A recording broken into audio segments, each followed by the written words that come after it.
Yo, what's going on, folks? Welcome to Sports Talk presented by This Won't Last podcast. That's right. This is Sports Talk presented by This Won't Last podcast. And I am Deez. We're going to do that in this, it's just Deez in this one. Then I'm with Mr. Fax Machine himself. Ooh, Sports Fax Machine. Well, I mean, I'm no Baylor, but we got to get I know a few things about a few things. Baylor should be our, stat dude. Just get him on the phone. Hey, Baylor. Oh yeah, he's like the bear. Yeah. Just throw him in there. He's got all the stats ready to go. Nice. So we got Paul, the fax machine, over here, and this right here is different from the podcast overall. We're gonna come probably, what do you say, about once or twice a month with sports news. Whatever, something worth talking about. And this will be focused more on me and Paul's love for sports. Ryan, he's really not that into it. He'll be over here just throwing his, whether that's called twiddling his thumbs or whatever. Cranking that soldier boy, I think it's called, actually. So. With an R-E? All right. I don't know. Bold move, sir. It's been a long time since I heard Soldier Boy. Drake? That's the last time I heard it. But yeah, so this is our take on sports. So you guys can expect this maybe once or twice a month. Don't hold us to it. Today we got a lot of stuff to talk about, man.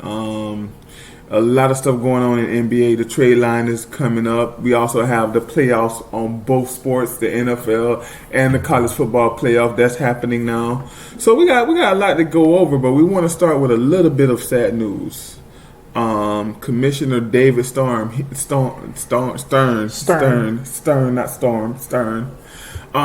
my commissioner. That's the one I grew up on. Just like in football, what his name was, Paul Tagliabue. Tagliabue. That's the greatest name ever. Tagliabue. That he would be more of my commissioner in NFL. But David Stern was my commissioner. I came up around the Jordan era. Definitely during the whole Kobe era.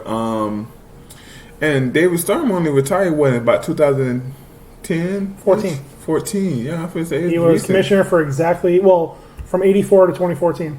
So, wow. most of our lives he was. That's why it's always interesting to talk to our generation, boomers, and then Gen Z, where they have totally different views of the NBA and. That, it's because my dad, because he was looking into it, he was already falling in love with all the stuff that Larry O'Brien did before him. Larry O'Brien. Larry, he was there for the merger.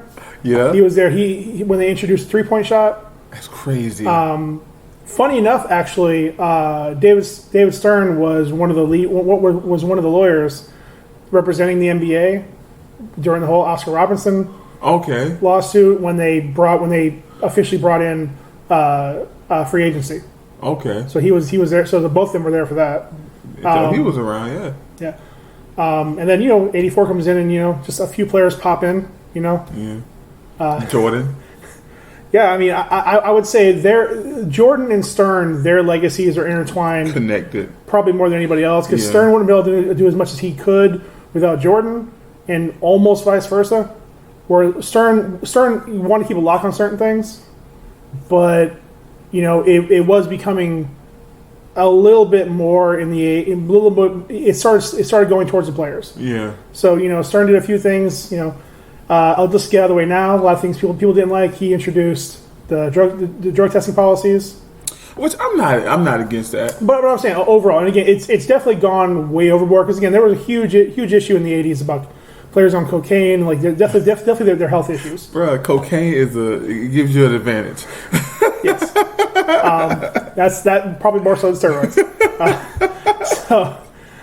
So he brought that in, and obviously again, the huge. Now, for our age at least, it was a couple of years where him and Iverson and a bunch of other players getting into it over the dress code. Suits, yeah. The dress code. Yeah. There was a lot that he was getting into that. Oh boy. But overall, I think overall, listen, you can't do a job like this and not expect to be have some negativity. this is a huge job, but he did a lot of good things. We talked about how he was connected to Jordan. Like they was aware of what Jordan was. Like they knew that this is something we can build on. And I would say even more with him, because you still had stars back in the day. I mean, you had Magic, you had Dr. J. Dude, Dr. J probably was huge though, if you really think about it. It was just not in that time. But he was the star in the NBA. Yeah, for the Afro and everything. Yeah. But I just think he did a good job with just expanding what Jordan was and not just Jordan, but a lot of these. Dude, this man made Tim Duncan a star. Think about it. Dude, they started dropping their pants and John Stockton kept his pants high and he still was a star. Come on, bruh. What his name? What was John Stockton homeboy? Karl Malone. He looked like a literally bodybuilder with a jump shot, and he made him a star in Utah. This dude was making stars in Utah, and this wasn't like modern day time. No, this was like back then Utah. What's a Jazz? So, but no, I really think that his place in basketball history should be up there. Now. Your dad will probably feel differently about his commissioner. I can't think. You just said his name. Larry O'Brien. O'Brien. I'm gonna say Theismann. Why did I want to say Joe Theismann? No idea. Why did I want to say Joe Theismann? Larry O'Brien trophy. I'm just saying. I'm thinking like, does Joe Theismann have a trophy or is it Heisman? Well, and again, not to give too much credit or too much negativity, but he was there from '84 to '14. We went from the NBA being a solid league. It was definitely more regional at that point. It was definitely more a thing in the North and the East and West. With basketball traditionally. He brought in Yao Ming. Well, that's what I'm getting to. It's like he did a lot where, the NBA started off third tier behind football and behind baseball. Mm-hmm. And then combination of with him, with the rising stars like Jordan, Magic, with all that. And then you get into the advent of the internet. Yeah. Really taking advantage of using NBA.com and doing outreach programs. Starting different different kind of cable options they brought in. They definitely pushing their like the NBA ticket and stuff like that. Yeah. During this time. And then definitely he pushed hardcore. I mean, I think it was during his time they opened up like 20 offices outside of the U.S. Mm-hmm. They were in like 100 plus countries with over 40 languages. I mean, they knew that the way for their growth was to take advantage of the simplicity of the game and go to South America, Europe, Asia. He was there. He helped. And again, whether it's I'm not giving him the idea for these things, obviously, but he didn't stop the WNBA, the G League.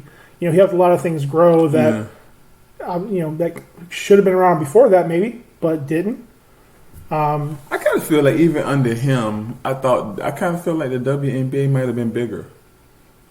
I mean, but then again, they had stars. Well, I mean, they got stars now, but Lisa Leslie, that was like the chick when I was coming up when it came down to basketball. Yeah. She was like a female center, had the hook shot and everything. I remember her. But yeah, the game owes him a lot, and to see that he died at 77, that's a big rest in peace, rest in paradise, rest in heaven, rest, man. So that was pretty good. I think people have to really look at him and Jordan. He did a lot to make Jordan where he was. Now, of course, Jordan was making no shot, but. It went both ways. I don't think he had. I mean, I think the two things that really helped the NBA blow up were still sneakers and hip hop, which are intertwined anyways. Yeah. And Stern didn't help with that. He didn't hurt it, but he wasn't involved in that process. Just left it alone. Yeah, he let it grow organically, which is how we more got to this point now where it's a player first league. Yeah. So. They did their part. They both helped grow the league immensely from where it was. Again, it was an also ran to, I mean, honestly, challenging the NFL for number one. Yeah. I mean, because both leagues now are able to stand tall year round, and both have names or both have name recognition, but the NBA just has more charisma. Well, look at it this way. I look at it this way. I don't want to get. I know I can't give him credit for this, but you kind of can. When you say he let it grow organic, he didn't mess with it. You know, you can say that the NFL messed with a lot of stuff because it's all about branding with them. Like they big on like, no, that's gonna be off brand. Like the NBA kind of like didn't care about branding, you know, other than like, you know, doing something negative. You know what I mean? But they really didn't care about branding. And another thing NBA did, and I think. Because when you talk to Adam Silver, when that happened with the racist dude up in the Clippers, you know, and they got him out of there fast. Like you seen David Stern around that situation. Like David Stern was all over that situation, and that happened smoothly. So I think David Stern does a good job. I did a good job with just saying, okay, we got a brand here. And okay, let's talk about it. He said, okay, we got a brand that's built basically by a majority black men. Let's try to protect them as much as possible. Like you can see the NBA, they protect a lot of their players as much as possible. Yes, but that's not because of the league itself. It's because the players have a much stronger stake in the league than other sports. But that happened. That stake came under him, though. Right, but it happened because of social media and because of endorsement deals. Because now players can choose where they want to go, and teams really can't stop it. So if LeBron or somebody else wants to have a meeting with a bunch of players, they can't do nothing about it. But I mean, to a certain extent, the same thing in the NFL. These players have a lot of freedoms. Not really. Yeah, the owners. You're right. No, because the NFL, the average lifespan is 3 years. Yeah. You can't get any power in 3 years. Look at Zeke. I mean, Zeke's still trying to get paid. Yeah. And he was the best rusher in the league for like 2 years. And then you go look at, this is off topic, but you go look at Zeke rushing. He had 1,300 yards rushing, 12 touchdowns, and they saying this is an off year for him. Yeah. And again, because the NFL is always like their mantra is protect the shield. Yeah. So there's collusion, whether they want to agree to it or not. There is. Well, but it's already been proven. I mean, again, the whole thing with again the salary cap in the NFL is a lot more detrimental than the salary cap in the NBA. Yeah. Because in the NBA, again, like you only have 15 roster spots, and the salary cap is what, $70 million a year. But then they got a bottom too in the NBA. Like you can't go below this number. So yeah, I get what you're saying. All right, so that was the segment with David Stern. Now we want to get into just NBA talk, period. It's a lot going on with the trading deadline coming up. We just had our Christmas Day games a couple weeks ago, about a week ago, 10 days ago now. First of all, what do you think about the Christmas Day games? Did you pay attention? I watched most of them. Okay. Again, I didn't watch every single one just because it was a long bunch of games that day. Let's just talk about the one we want to talk about. It's LA Dele. It's gonna be one of those where like every time they play, it's gonna be a different look because I expect one player to be missing during those games. Like, just especially from this point on, because between getting rest and injuries, like frankly, already AD has played way more than I thought he was gonna play. Oh, for real, facts. He played more than 6 games, so he's played a lot more than I thought he was gonna play. It was like 2 years ago, like his first game, he was out. He missed like most of the season. I'm done, coach. Yeah, I mean that's definitely one of the games because I mean it's almost even money to say one of them is going to be in the finals. Yeah, yeah. Both probably going to be in the conference final, and one of them is probably going. I'm still running with it, going against my Heat. I would say this. The highlights for me so far, especially on Christmas Day, and then like that first half of the season, would be the Christmas Day kind of showed it. LeBron is not what he used to be, and it's not a bad thing for me to say this. I don't want people to think I'm trying to kill LeBron James because he's one of my favorite players of all times. but he's just not what he used to be, and it came out. You really see on a professional level how like that youth and having that when your body is in the correct and your body is young enough and strong enough, you really see like, yo, this is professional. Like, these are the creme of the creme of people when it comes down to athletic abilities, right? And I just seen that the other night when like you had what's his name, the little short dude, Gotta narrow it down. The point guard for the Lakers. For the Clippers.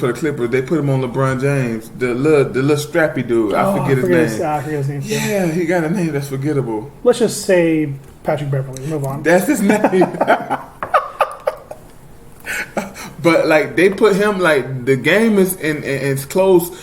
Talking about the last shot, they put him on LeBron James, and he was able to knock the ball off LeBron James. And like, that shows you that I still think LeBron James top 10 player in the NBA right now, but that would have never happened a year ago. I don't believe that would ever happen.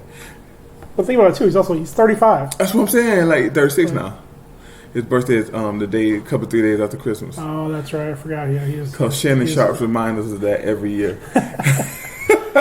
Yeah, I mean, but the fact that he's still a top 10 player and hasn't had to change his game much. Yeah, of course. I mean, usually by this point, players change to being more perimeter players or post up, or they become more of a lot more limited in their ability. He's still driving the paint. He still makes amazing passes. Like, he's still top tier. It just isn't.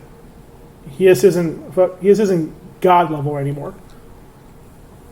Yeah. Sorry guys, we got our mics a little too loud. But like, I really think that game showed that, like, real, like, Kawhi. I don't know if Kawhi is the best player in the league, because I want to see him go against Giannis. Giannis is a beast, bruh. That Lakers I almost said Lakers Giannis game.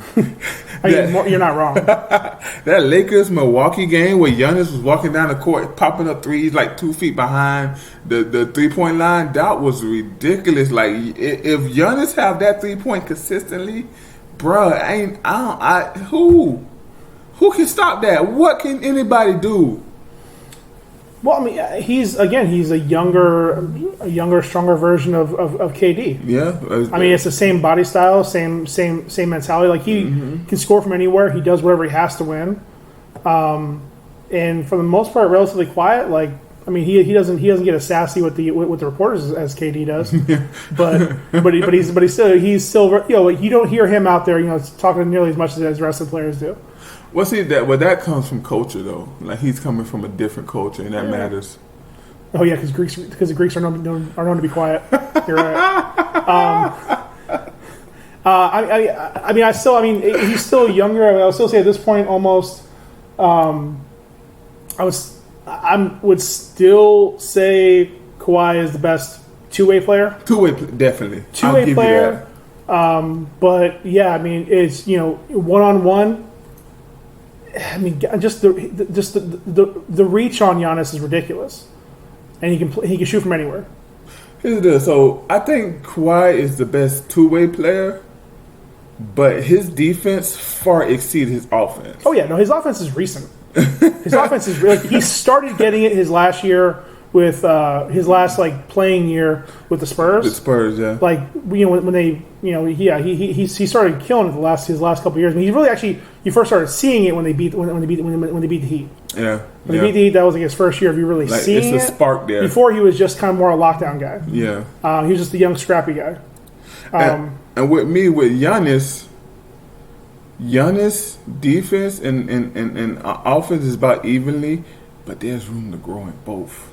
Like, he can get a shot, but then he can also get better at blocking. He can also get better in just roaming defense. What's he, like 25, 24? Yeah, he's still young AF. He's a baby, though, compared to. Oh my goodness. He's still super young. I mean, it's still even money for one of the LA teams to go to the finals over there. So just it's a war of attrition. Whoever can stay healthiest in the Staples Center will go. In the East, I mean, right now, as much as I hate to say it, it's still the Bucks to lose. It's still the Bucks conference to lose. But I do think that you still have questions on both LA teams and a lot of teams in the league, especially a lot of contenders, and that's where the trading deadline comes involved. You know, that's coming up right now. I know that both LA teams want to improve on a player that can handle the ball. Looking at that, LeBron James is a legit point guard right now. He's legitimately playing point guard right now. Mm-hmm. And you don't want that to be consistent where he always had the ball, where everything is always on him to make plays. And to be honest with you, like, there is no one else. Maybe Rondo can, but like, there's no. So they need a legit another a ball handler that can make plays. Not so much a scorer that can make plays. It'll be interesting to see if they can find in a trade maybe something with Kyle Lowry. Because Kyle Lowry is on a 1 year contract, and it doesn't make any sense for them to hold him. Set, go. All right. What do you think about the whole Kyle Lowry to one of the LA teams? I mean, I was reading a little bit of article earlier about this. I mean, like, how do you trade him? Like, he is statistically and historically the best Raptors player in team history. They're still a top 5 team in the East. How do you? Dude, that dude is cut to what's his name? Usain, whatever. Oh, I know. Listen, I wouldn't. It wouldn't be the most surprising thing ever, but I would be surprised. I just and so what do you say? We're starting over? Like what do you do? Basically, what are you gonna do? He can walk out. He's not gonna stay there. And then, to be honest with you, he's not what he was like even 2 years ago. Oh, I know, of course not. So I mean, why not try to get something from him? Like a draft pick or something. I don't know a lot of the backstory. I don't know a lot of like their relationship. If he's looking, if they have a strong feeling he's going to leave, then yeah, you try to get rid of him. Do what you can. Get some picks or get a younger player. Get a Kyle Kuzma or something. I don't know. Right. I mean, yeah. I mean, there's but again, like the problem with the Lakers is they can't get anybody because they don't have any money. Like even Kuzma, they're looking to move, but he's making $2 million. Who are you going to get for $2 million? That's worth trading for. Shit, even Justice is making more than that. like you can't get anybody. The Clippers are fairly solid what they got as long as everybody can stay healthy. So I mean, like it's a lot of the those mid-range teams like 3 through 10 seed. Yeah. They're looking like the Heat are definitely in there looking for something. Yeah, we're getting that. I mean, we need size. We'll get into that in a second. I think what both of those team needs, they do need, but I think he's a little too much for what they need. Yeah. I say you go to a team that has someone who's even like somebody like Fred VanVleet, like a player like that. I think that's what they should focus on. Somebody like a Fred VanVleet. I mean, maybe for a rental, only because I know he's looking for a payday. That's true too. So I mean, like, get him from 1 year, get the championship, and move on. I can see that. Hey, player, you need another championship. I mean, he was a key member of them getting the championship last year. Yeah, for a big time. So I mean, it wasn't like he was just on the bench the whole damn time. Like that name was said a lot. So, but a couple names just in free agency that they talked. I heard put out there. What's the dude name? So you have names like Jamal Crawford and Collins that's out there that could be what you need. You need a ball handler, and Collins is a playmaker ball handler, but Jamal Crawford is a scorer ball handler. So I wouldn't even be surprised to see them both go at something like that right there, so they just get out of the trade market. I don't think neither one of those players are going to make a difference in anything other than late season nutrition, trying to get, trying to be, have a little energy, just trying to be with depth. Yeah, depth, and I mean, most teams are looking for depth, and again, they're looking for they're looking for players that kind of know where to go, or making minimum. Yeah. I mean, most of the players that are being talked about ain't gonna happen. Nothing's gonna happen with Lowry. I don't think. Just I think just because the money involved. Nothing's gonna happen with Love, or even like was it your boy over in Minnesota, Wiggins. Yeah. Like a lot of players just making too much money. Yeah, it's impossible to move. Like Chris Paul, you talk all you want. Like a lot of teams would kind of want him, but not for that money. I was still am not sold on Chris Paul. So I think between those two teams, the biggest name that we can say is AI, Andre Yeah, that's what I was going to say. Iguodala. Get Dre. That's gonna probably be where the bidding war happens when they decide to release Dre. So you'll see a bidding war between those, and I think Kawhi will win. That'd be cool. But other than that, now let's get off the West Coast. Let's come down to Miami, baby. In Benito, Miami. Yeah, I did it. Will Smith In Benito, Miami. I don't know how to say these things. But anyways, what do we need to do at the trading deadline? I don't know, because we need size. Andre Drummond. He's out there. And you can play Bam at the 4, which he is a 4. They want too much for him. What would you give him? Like, listen. We're willing to give up a lot of players, but nobody really wants. Like, we can give up the Dragon. We can give up your boy Justice. Right, but like I'm not giving up. I give up Duncan, but I'm not giving up the other here's the thing. I think the Heat could figure something out only because the Heat, we don't care about draft picks. Yeah, that's true too. Like Hero was the only one that's really worked out in the last couple of years, and Bam, Hero and Bam, like that's the only two that really worked out since Wade and Dunn. Because Justice has just been okay. Yeah, and none was undrafted. Yeah, undrafted. So the Heat work off of work from the G League or the D League and free agency. Historically, we've always done that. I got a deal. And tell me what you think about this. Duncan, one of the power forward that can shoot threes. I don't care which one you want to do. Justice, the Dragon, and like whatever draft picks they want for Chris Paul and Steven Adams. No. Number one, Steven Adams has no quality. He got a lot of money though. Yeah. And the Heat don't want to go in 21 without money, because that's when there's going to be a lot of free agency, right? Adams makes too much money. Yeah. Chris Paul makes too much money, and they both own shit. In 21, Chris Paul will be free agency, so that won't really matter. But Adams though, that kills us. Yeah. It still doesn't help our problem with size. Well, it helps our problem with size. We need, as much as I like Dunn, I just don't think he's a point guard. I think he can play point guard because he can shoot, but get him when he gets the ball and he at his best, he just getting in the goal. He just going to the rim, pulling a D Wade. Let me ask you this: when was the last time the Heat had a great point guard? Gary Payton.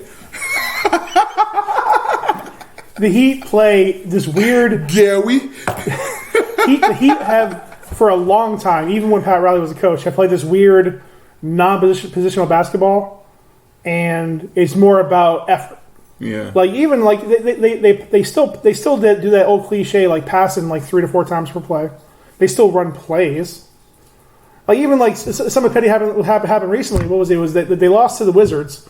And then Spo had to do a 2.5 hour practice the day before a back-to-back games. And he only practiced defense. Yeah.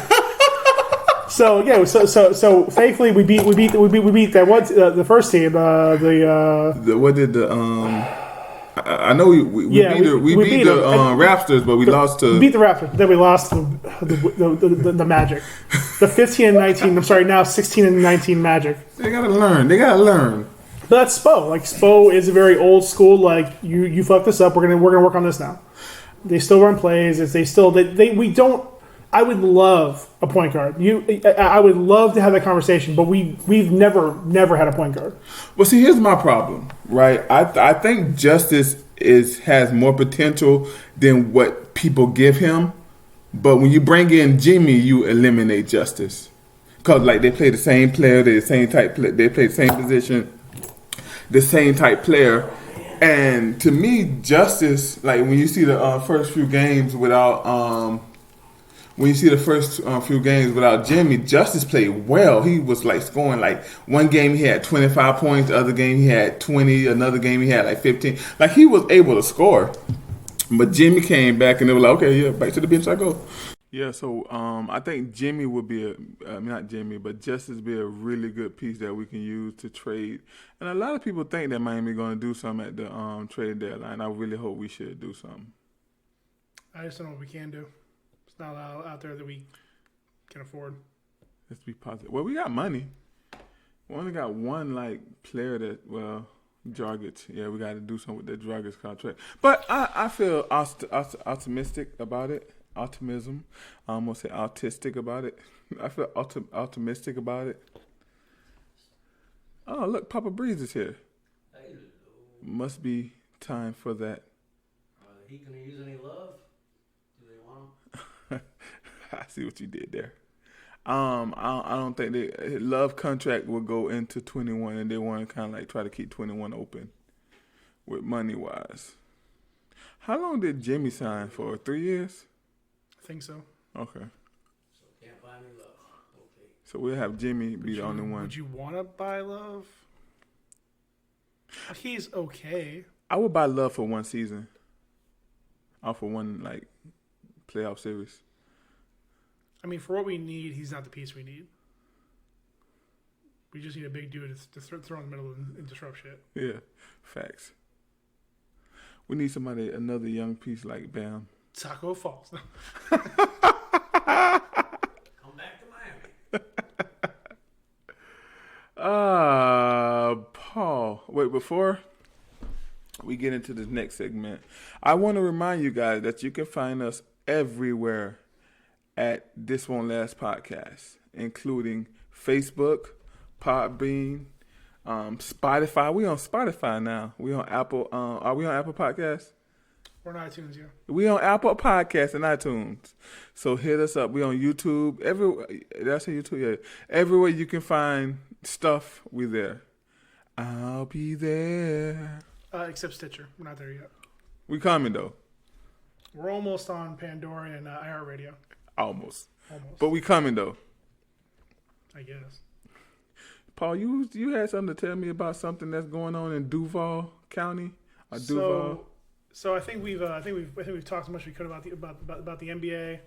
So shifting gears to the NFL, the end of the season, playoffs are going on. A lot of players are now doing their postseason, their exit interviews, they're making their vacation plans.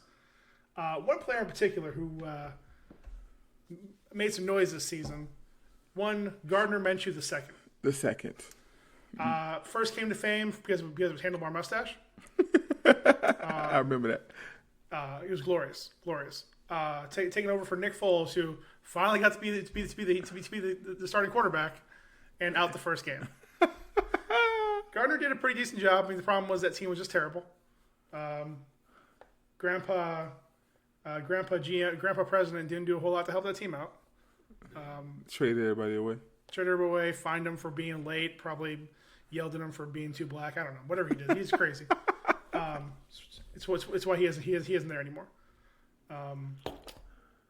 So your boy Gardner Minshew, the only player from the Jags making any noise this offseason so far, announced on Instagram, calling out all of his fans from Jacksonville all the way to California.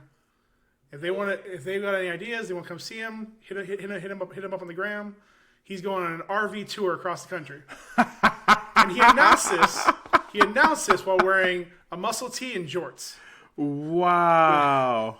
If we're lucky, Willie Nelson will be in that RV. That was a nice looking RV. And it wasn't one of those on the road, like $1 million ones. But it was a nice presentable one, like one you would love.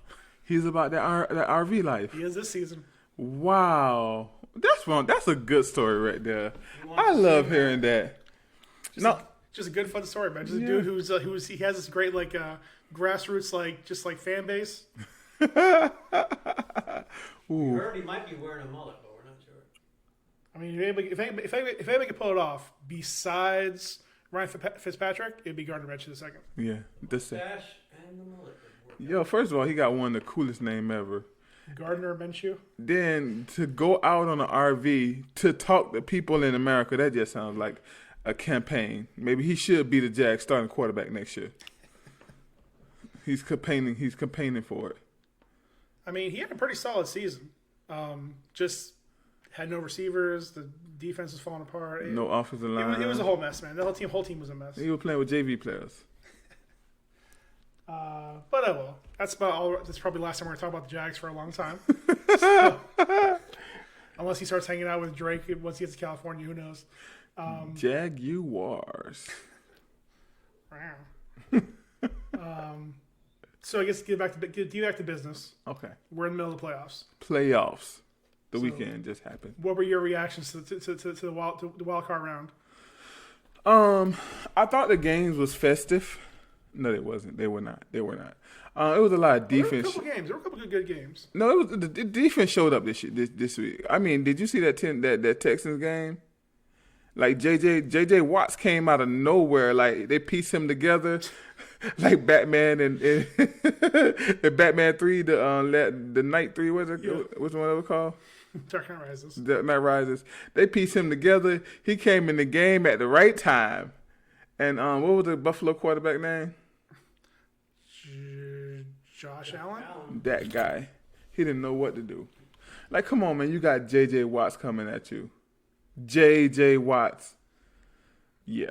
Probably forgot what it looked like.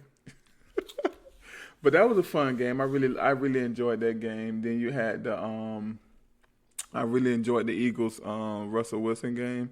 I wanted to see what Marshawn Lynch would do. That was fun. But then, like, if you don't know, like, Russell Wilson is like one of my favorite quarterbacks. Like, he's just fun to me, and he's a good person. Good receiving day. Oh yeah, did you see that, like, third and whatever with like a few minutes second? He just threw the ball at the Metcalf and he jumped high as he can to get it. His uncle will be proud. I was like, wow. Oh, Wilson was killing me. I had him on two of my fantasy leagues this year. Murder, man. Averaging like 40 points for me. And then, well, now we're going to get to the coffin game. Then, what was the other game? The Vikings and that shocked me. Is it something about the New Orleans where they have to have a pass interference call to really, like, end the game? Questionably. I can't. I honestly, I actually didn't pull it. Look that one up. I was working when the game was on. Okay. I mean, I was only hearing, the different the refereeing specialists at the NFL and different cable channels have, and like they said it wasn't. I don't know. I don't know what it is anymore. I don't know what pass interference is no more. The fact that the conversation has to be there at the end. But then again, it's just like it's too. I mean, like the Saints are so good, and you still have these issues. Like at the end, like they should have. Like, no disrespect to the Vikings, but they should have dismantled the Vikings. Yeah, facts. The Vikings got a great D line, and and Dalvin Cook's playing some best football of his life. But I mean, you can't beat Kirk Cousins. Like First Cousins. Shannon Sharp calls him First Cousins. Drew Brees just had a bad game. Had a fumble, threw an interception at key times. Peyton didn't use the clock right near at the end of the game. That sentence doesn't go good together. He went to tie the game instead of going for the win. Well, yeah. He went to get in position for a field goal instead of trying. He had time. He could have called out. Instead, he let a 10-second rule run out at the end of a penalty. Or he could have used a timeout and still had 11 seconds more than they had. So I think for the first time, this is the year of defense. For the first time in a long time, it's defense that's going to win it. San Francisco. Last Super Bowl? Well, yeah. Well, okay. Here's the thing too. I'll say it's hard for me to say only because at the same time we're at this weird turning point where yes, defenses are looking great. Great. However, the quarterbacks that dominated the last 20, 15 years are old as hell. Speaking of, teams are falling apart. And again, and the quarterbacks that are doing well are 23-year-olds. Yeah. I mean, got Lamar killing it. Your boy Patrick Mahomes, as Trey calls him, Hall of Famer Patrick Mahomes. And even he gets Kirk Cousins. I guess is in middle age at this point as a quarterback. NFL life, yeah. As a quarterback, I mean, shit. Ryan Tannehill is a playoff winning quarterback right now. See Cousins against Tannehill, Super Bowl. Man, nobody wants to see that. Let's hear it. So let's get into that game. Just lost a lot of money with New England losing. Yeah, speaking of game management, the MVP for the playoffs needs to go to Vrabel for how he managed that clock. Fam. Using Belichick's own, own tricks so against great. him. I thought that was so great. Oh my goodness. Using the rule book to the best of your abilities to knock it down. It did for Belichick to get mad. Like, nah, you do it too. Like, you did the same thing against, what was it? Who was it? It was the Jets, the Dolphins? It was the Jets. Like, first of all, you do that against the Jets. The Jets. But yeah, but like it's just like it's using against them. I mean, using every little thing you can. Titan coach just went ahead and left the deflators at home. It's great, man. You didn't bring that? I mean, I'm glad to see Derrick Henry finally finding his footing in the NFL. That was the highlight for me. Because I know my dad especially was all about him when he was coming in the league. Yeah. Finally showing it. Tannehill, I mean, I guess even more showing reason how bad the Dolphins are. Well, the thing is with Tannehill, I always say he was never questioned to be a bad quarterback. He was just a super good game manager on a team that needed more. Like the Dolphins needed more than a game manager. Now he's in his role. Now he's where he's supposed to be, a game manager. But Derrick, I thought I was looking at the first snap, and when Derrick Henry, I think it was like a 10-yard scat to the outside or whatever. I said I think they're gonna beat the Patriots, and I'm gonna tell you why. Y'all remember? I have to use this because it's kind of like what the podcast was. But y'all remember when the Avengers walked up on Thanos, and after he had retired, he was in this little world that he was gonna retire, and he had nothing. His arm was broken. That's kind of like how I see Tom Brady. Like, he doesn't scare me anymore. He's the old Thanos. He done did what he could do. Like, now it's time for him to be celebrated. I think he should retire. Well, they have a great wide receiver coach that they had this year. They lost their receiver coach. We'll talk about that we'll talk about that in a second. Wait for the next one. It's just so good. Here's the thing. It's one of those where I until probably today, I thought that Brady would never leave New England. I'm still doubtful on it, but like the sad thing is that right now the Patriots need to prove to Brady that he needs to stay, as opposed to the other way around. Because Brady can be, at this point in his career, can still be the ultimate game managing quarterback. Yeah. But I'm going to tell you, it's like this, though. I really do think you got to know when to fold. You got to know when to fold them. You got to know. You got to know when to fold them. You got to know. And I think it's time for Brady. Listen, no matter what, whenever he steps from the game, he's going to always remember that as Tom Brady, the best quarterback to ever do it. No matter how you... Most prolific, sure. Best situation. I mean, but no matter how that conversation about the rings is going to win out no matter what. They will distract the people who are distracted by shiny things, you're right. Ooh. But I think I don't want to see him. I don't want, like, it worked out for Peyton Manning for him to leave the Colts, and Peyton Manning was a lot younger. Yeah. But did you see Tom Brady in the last Super Bowl? Did you see him in the last year playoffs? He was horrible. He was not good. He did enough in the playoffs for them to not lose. And then in the playoffs, they should have lost, but just that their defense was so good that the Rams couldn't do anything on offense. Like, they should have lost that game. He played that bad. Even this weekend, he played bad, and his interception was the game winner. I mean, it was going to win regardless, but still. Well, here's the conversation that's going to happen. The conversation is already happening. Every time you talk about like what the Patriots are going to do, all they keep talking about is we need a tight end, we need receivers to keep Brady there. Because honestly, and the sad fact is, for a lot of teams, the conversation is, who else are you going to get? Who else are the Patriots going to get? I really do believe that Bill Belichick think he can win without him. Oh, no, of course. I do believe that. Belichick I think he wanted to keep can win Garoppolo. without him.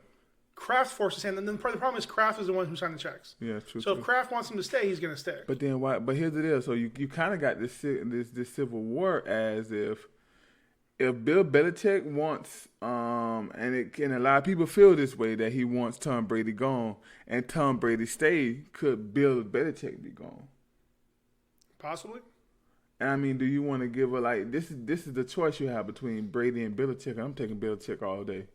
Well, I think they're going to have to come to some kind of deal because part of me feels like Brady has to retire a Patriot. I want that. So how do you force him to do it? Yeah, but the thing is though, do the Patriots want him there because they never signed a deal and he wanted to sign the deal? When you say Patriots, those are different conversations. Belichick has wanted to move on for a little while. Again, he fought against getting rid of Garoppolo. He fought even getting rid of Brissett. Yeah. So every time they get a decent backup, Brady gets rid of him. Brady and Kraft work together to get rid of him. Yeah. Because Kraft, unfortunately, he sees Tom as the golden boy, despite the fact that Belichick is the real reason they have 6 rings. Yeah. He's giving way too much credit to Brady, Yep. and doesn't want to have one of those like Joe Montana situations. It's almost like you want to feel sorry for the Patriots, but I can't do that. Oh fuck him! No, I love I don't it. feel sorry for anybody. I love it. Wallow Honestly, your pain. like I said, I give Personal issues. I give all the respect to Belichick. So like I'm actually on his side. So whatever he wants, he should get, because he's the real reason they have 6 MVP. championships. I think it's probably this couple other players, Wes Walker, Edelman. But Those are the guys. Those are Belichick was the one who got them. But even Belichick them, can see talent. But even them, they are interchangeable because you can go find another Welker. Like they've done that already. Like what's the new guy, the new Welker, the little receiver, that's the little white scat receiver. I don't know anybody on the Patriots, so we can just move on from that. But anyway, they've replaced him already. Yeah, the one time they had the 3 times they had notable receivers, they lost the Super Bowl with Moss. Gronkowski kept getting injured. Well, they won a couple, but then he just kept getting injured because he's a big dumb gorilla. I love that big dumb gorilla, but that's what he is. And the other one committed homicide. and self The homicide. one thing that's been consistent for the Patriots have been the referees. Facts. Yeah, but that's a different conversation. But I mean, But they've been consistent. regardless, what else are you gonna do? Because again, and even kind of going into another topic, a lot of teams are having the conversation. Because even at this point, sadly, the Bucks, Jameis is having had a historic year, throwing 30 interceptions and 30 touchdowns. But who else are you gonna get? What else is out there? It takes a dude from Florida State to do that. A dude that stole crabs is the only type of dude. And he still said, "I could be a Hall of Fame level quarterback, or I could be a great quarterback." Well, he just got to cut down the interceptions by 30? Yeah, that's it, man. That's it. Just make better decisions in general. If he can just go back to going to Publix and shop and pick up Hashtag not sponsored. he can pick up some crab legs, he'll be all right. Well, the thing is, he's making good decisions. He's also making bad decisions equally. But we're not talking about him right now. That's just hilarious. Yeah, I mean, and it's gonna be one of those weird. It's gonna be another one of those really big off seasons where a lot of teams are gonna have to have that conversation. Even the Saints got to have conversations about stuff. I mean, you got a lot of players come up. Their contracts are over. Do you want to invest that money on Hall of Fame names? We're at that point for a lot of teams right now. Could the Saints get rid of Thomas, their receiver, because he doesn't do good in playoff games? He set the record for the most yards. And when it came to the playoff games, he just doesn't perform. Could he be one of those little topics you come up with? Certain wide receivers that make it to the playoff games just don't come through. Well, Thomas is still I young. think we're at a limited. He's had also 2 or 3 years now. Yeah, but I don't think he was terrible. I don't think he was terrible in all 3 games. Didn't start. Didn't get 100 yards. Because he usually double, triple teams. Listen, that Vikings team wanted it Every more. game he is. That Viking teams won. They just wanted it more. They outplayed them, and they had help. Yeah, Kirk Cousins. But think about this now. This just came to me. Steelers, Patriots, sign and trade. Big Ben for Tom Brady. No, I just wanted to bring up a way to segment into the next conversation of the Rooney Rule. I mean, you can just say that. Sorry. Yes, the yearly coaching carousel going on. Brought to you by This One Last Podcast, where we fire coaches and get them in. So yeah, I mean, there's a few teams are still looking for their coach. Most notably the Browns. I don't know. Some of these are already some weird choices being made. Carolina getting, what was it, Matt Reese? Rule. Matt Rule. My apologies. It doesn't matter what his name is. He'll be out of there in 2 years. Did Baylor even do that good for him to garner that job? He got a 7-year contract. Wow. So they let go. 7 years guaranteed contract. Yeah. Big contract too. They let go Riverboat Ron? for him, and Ron River was not a bad coach at all. He was okay. He was a less successful Mike McCarthy. And he's going to Washington. Very generic play calling, very baseline. It wasn't bad. It just wasn't great. Good, yeah. I mean, get it, again, the one year they went to the Super Bowl is because Cam was playing out of his mind. But what did this Baylor coach do, Rule, to make you think he's Today was the first time I heard his name. Like, I'm trying to think back maybe a couple years ago Even when they Baylor were was talking all right. about him, they referred to him as the former Temple coach, former Baylor coach. So like, I don't even know if he was still the coach or not. Like, He put Baylor into the playoff picture possibilities. This year? 2 years. Yes. For 2 years. So he put him in the I picture. mean, Notre Dame was in that conversation too. It doesn't mean anything. Yeah. Like, why is nobody going after Dabo Sweeney? He's probably just straight up telling him no. Probably. Plus, again, I think he probably realized he's a college coach. Yeah. Like his mentality, his approach, Yeah, the NFL his southern drawl. They ain't finna listen to that Jesus stuff up there. Him and Saban have found perfect homes. That's facts. I still laugh like thinking back when he took over for Mike Shula. With the Dolphins. Oh, Yeah. that was funny. So again, he came out of nowhere. Joe Judge. Who? Joe Judge. Who? Judge. The new head coach of the New York Football Giants. And tell him And tell him where you come what from. we were talking about, and Tom Brady and his wide receiver coach. Yeah, all the great wide receiver play that the Patriots had this year. It was thanks to Joe Judge. Yeah. He was a wide receiver coach. Wait, so you telling me that the Patriots has an offensive coordinator that has head coaching experience and abilities, and the receiver? Wait, no. Denver, 2 years. Yeah, but they didn't give him a chance. And he didn't have he had Tebow. Yeah, so that's what I'm saying. He had Tebow.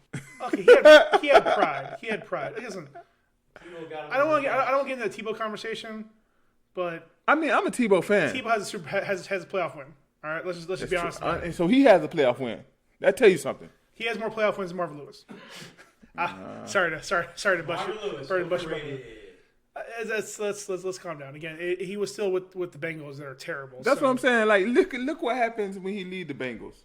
They go right back before he get to the Bengals. They right back in. They was in the first round. He leads the Bengals. They're right back in the first round. The first pick overall. Well, again, since we're talking about Jason Garrett also was a Cowboy. Since we're talking about Marvin Lewis has, especially after today. Well, yeah, we can say it. We're doing this today. We're gonna have this posted probably a couple hours from now. Yeah. I was watching. I couldn't listen to it because I was on a conference call, but it was already trending in real time. Stephen A. just talking about the mockery, because again, like this year, obviously the NFL has the Rooney Rule as a means to try to have a process to be able to have more coaches of color in the league, and this year, I mean, there's always a couple coaches that are interviewed a lot, and unfortunately, a lot of times it's just to appease that rule. Yep. So this year, The Rooney rule. the best example of it being a mockery is Jerry Jones. Of course, Jerry Jones. Of all the owners in the NFL, he's the one who would make the most fun of this thing.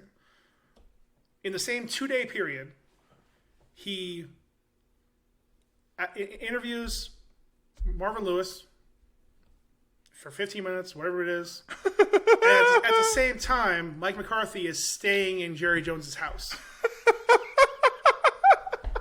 So you're saying it had to do with a thing where he didn't want to hire. He already knew he wanted to hire McCarthy, but Yes. he was required to interview, And he did. and it was a joke. But He didn't even pretend like it was real. But there are men of color being hired as NFL coaches. Where? I'm sure there was 2 or 3. Where?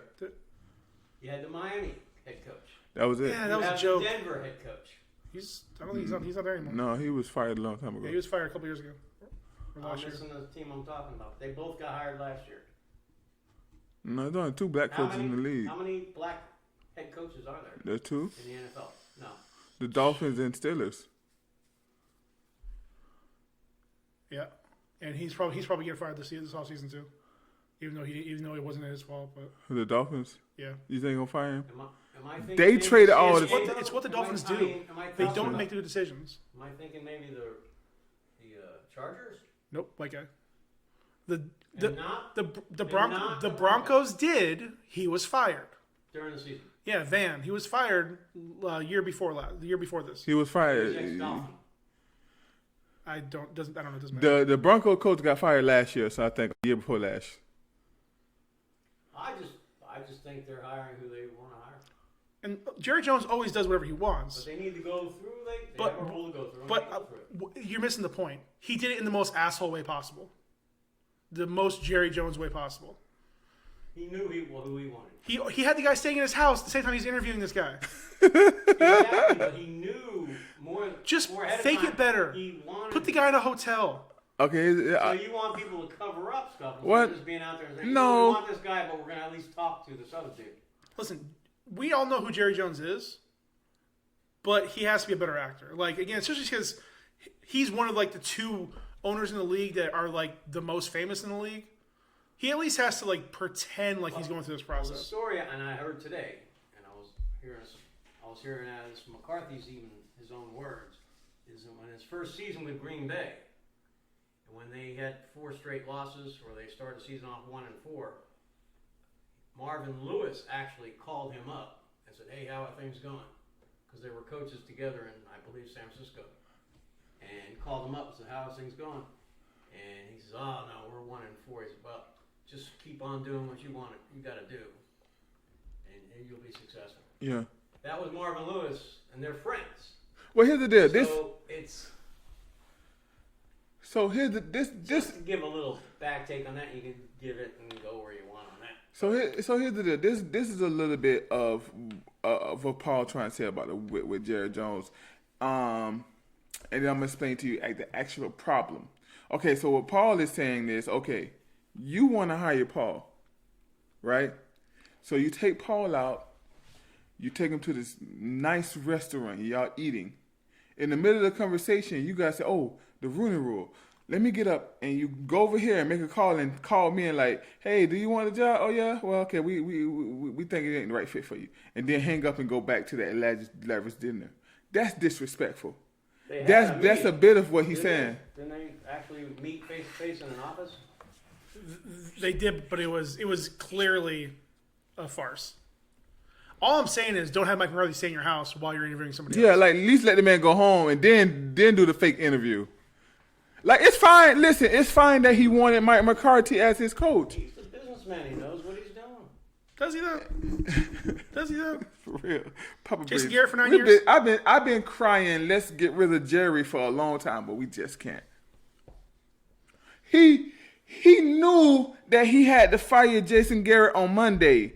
He made him come to 3 meetings with him and fired him on Thursday when there was no absolute reason to do that. He's not fired. He's let go. Well, actually, he's not fired. I let go. He just didn't have a contract. His contract expired. Contract? That's it. But what I'm saying is, why keep meeting with this dude? Why not just let him know, okay, we're going in a different direction on Monday when you knew you was going that way? But if everything goes right, he's apparently Jason Garrett, because the Giants are asked permission to talk to him to be their offensive coordinator. So maybe he'll end up going to the Giants. So Yeah, but you got an offensive coach that's gonna want to call plays. How is that in any Giants way? have asked permission to talk. Okay, let's hold another conversation. Jason Garrett. Okay, now let's get back to the Rooney Rule. Now, this is my feelings on it, right? So we take a person like Marvin. He was a coach for 10 years. Not just a coach. He was a successful coach with a franchise that was never successful. And okay, what it was in the late '80s, they were successful. It was very successful a couple times. But from '90 to now, from the '90s to now, they have been the bottom of the team. When he got there, he had winning seasons over and over and over again. And I don't care what you say. In the NFL, sometimes you get fired because you've been there too long. That's why I don't hate this McCarthy hiring, because he might have been at the Green Bay too long. He won with Green Bay, so he's a winner.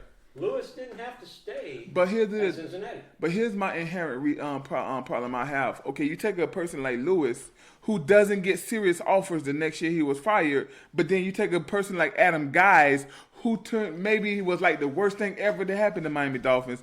He get on to the Jets the next year. You don't see you don't see what I'm saying? Like that's ridiculous. Like that's super ridiculous.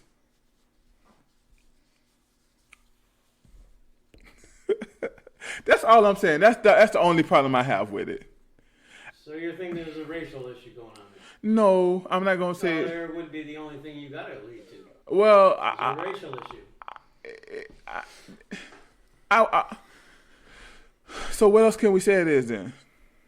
What else can we say it If is? you're going to say there's an issue and a problem, that has to be the issue. No, what I'm saying There's is, but been an issue for years, but it's institutional. It's not like one person or two people. I don't see it. I still think these guys are people that own these teams.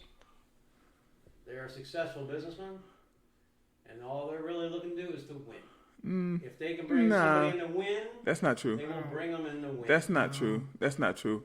Two things can be right, and they both can be different. Like you can be a successful businessman and a horrible businessman at the same time in another business. Like you can be great at oil, but when it comes down to investing in stocks, you might be horrible at it. So two things can be true. Let's just be real honest. Jimmy Johnson did a lot for the Cowboys. He did a lot for the Cowboys. Without Jimmy Johnson, we have the history of the Cowboys without Jimmy Johnson? He had no black coaches with him. No, you had black coaches, but I mean, no black coaches with him. I think you conflating two different issues now. No. I'm just saying. If you look at different teams, the Atlanta Falcons. What about them? Atlanta Falcons. I look at them and sit there and go, that community is a really. It's a black community. It's a black community. They never had a black coach. But now you're moving point to my point.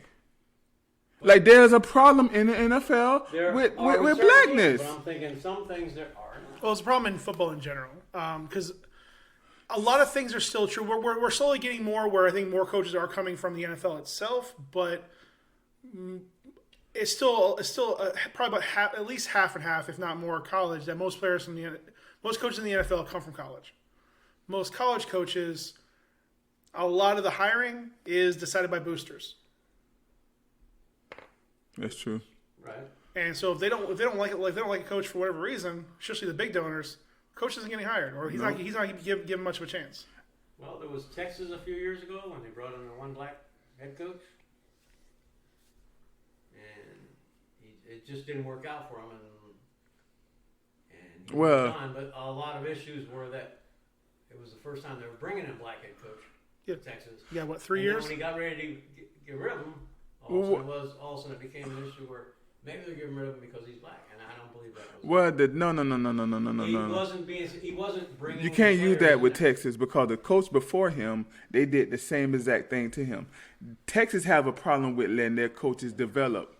That's a whole different conversation. Coach So Brown before him was actually he's with North Carolina now. we talking about before Brown. We talking about after Brown. The coach that was immediately after Brown. I cannot think of his name. The coach that was immediately after Brown. Even Mac Brown, they didn't give Mac. I don't think there was that fat of Mac Brown on his leaving. I think that's the issue with Texas. Listen, so here's the deal. I'm not saying every time a black coach get fired it's racism, or every time a black coach don't get hired it's racism. I'm just bringing up the point of Adam Guys, who was at the Dolphins, and he did a horrible job there. The very next year gets a job. Marvin Lewis went to a team that was horrible. He did a good job there, and at the end, he did a bad job, but he don't get a second chance. Something wrong with that. He hasn't gotten a second chance yet. I don't I'm sure think. he will, and the Jets are just the Jets. They don't get anything right. Well, then we can go up to the same thing about the Giants. Let's look at the Giants. It's like three miserable coaches in a row. Oh, my Giants have goodness. been doing it right, but When? Except for the last 5-6 years. Coughlin was the last time they got it right, and they should not have fired Coughlin. It went on too long. Yeah, that's another thing too. Like sometimes you can be Plus, a he good was coach like in, and just he was go like in too his long. 70s. Well, then he went to Jacksonville, and Jacksonville that That was a one mistake, year too. that was Saxonville. They went to the playoff and they did really good in Jacksonville under him. The Saxonville year that was When 2 he years first ago. started. You can't put those together. He wasn't the coach there, anyways. He wasn't. No. You might be right. He went there as president. Okay, you're right. You might. And again, be the right. players were already in place. It wasn't like he did anything. Coughlin, if I'm not mistaken, was with the Panthers. Well, Nope. When he first started, wasn't that him? Oh, when he first started? When he first started, I believe Maybe. it was the Panthers. He No, was the first coach. Jaguars. Was it Jaguars? Yeah, no, it Yeah, was. he went back. That's right, Jaguars, and the can't Jaguars ended up remember. playing Denver for. That's when they had Mark Bennell, the quarterback. No, but we can't. This is all I'm saying. Paul is saying respect the Rooney Rule, Oh, definitely respect. and I'm saying there is a need for the Rooney Rule, but like I'm gonna be honest with you, you can't force the Rooney Rule on people. So I don't care if you respect it. I don't care if you respect it. They did go by the Rooney Rule. They interviewed. And that's the problem. Like it just tells you got to interview somebody. It doesn't guarantee a job. Well, it shouldn't guarantee a job. It shouldn't guarantee a job, It but can't guarantee a job just because. and I'm not saying that, but Paul is also saying that it's not going to guarantee a job. But like if you go and take somebody and not take them serious, then it's just something that doesn't guarantee anything. It shouldn't even. To me, if you're not going to take it serious, it shouldn't even guarantee the interview. If you're not going to be serious with it, don't guarantee the interview. I mean, the NFL in general, the collusion is pretty strong there, and their mindsets are pretty strong. Again, the fact that just there's so many players and coaches that don't even get a chance that it confuses the hell out of me. But the NFL is what it is. They're a monopoly. They can do whatever they want. And as far as this is what I'm trying to say. I think this is best to describe it. I think with the NFL there is a race problem, but I think bigger than the race problem is do as I say. Is bigger than that. And I think that with Marvin Lewis, he's going to do it his way. And a lot of people may not like that. Along with him being black on top of that, he's going to do it. Okay, let's take McCarthy. He's a perfect example. He's going to bow to Jerry. Like, what kind of man? Like, I'm sorry. He is not going to bow to Jerry. If I'm going on a job interview, I'm not staying at your house. I will be at a hotel, or you can put me up at a hotel. I'm not staying at nobody's house like that. No. He doesn't have a house. He has a mansion. I understand that, but still, I'm not staying on your property. Why not? Because I'm a man. There's gonna be some levels to this, and obviously, Man, that's smart. Why are you gonna pay a hotel bill? When you can be first of right all, there all night long. you're talking about people that's not broke. You're not talking about somebody that needs to worry about whether he can afford to pay. Staying at his place, and you guys are just being there basically all weekend, just talking football and what you would like to do with the team. We can meet at a hotel. Well, I got to go back to my room now. We can I'm meet at a tired. I gotta hotel. eat. You got Breakfast special starting. you got to understand of how it makes you look. You got to understand of power dynamics. And going into this job, you're saying that, okay, whatever Jerry says, go.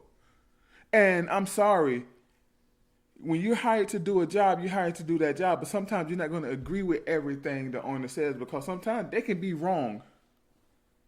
We don't say he didn't agree with things. No, I'm just saying, but okay. He has no dealing with the coordinator that they told him just keep. What's his name? I just said his name. Doesn't matter. Colin, the 33-year-old. Yeah. Anyway, so he's the offensive coordinator there. He's already retained as a coordinator now. When McCarthy has no dealing with him, that's a Jerry move. You have no power. Like I'm sorry. Actually, they worked together with San Francisco. Who? You got Nolan. No. Offensive coordinator For the Cowboys. It just came out that the Cowboys has told that they're going to keep Kellen Moore as the offensive coordinator. Yeah. And you bring in the offensive head coach who was an offensive coordinator his whole career, who called plays his whole career. You're going to bring him in and tell you this is your offensive coordinator, someone he probably never met until he went to Jerry World? And McCarthy actually said that he actually in the past that was part of his mistake at near the end of his tenure in Green Bay, that he started delegating different people to take part in certain. They had third down coaches. Yeah. They had different. And he said that was a that was a bad thing he did because he wasn't in charge of that. So now he's going to be in charge of that, but he still needs an offensive coordinator. He's not going to be in charge of that. Head coach and an offensive coordinator. He did it for years. He won a championship doing it.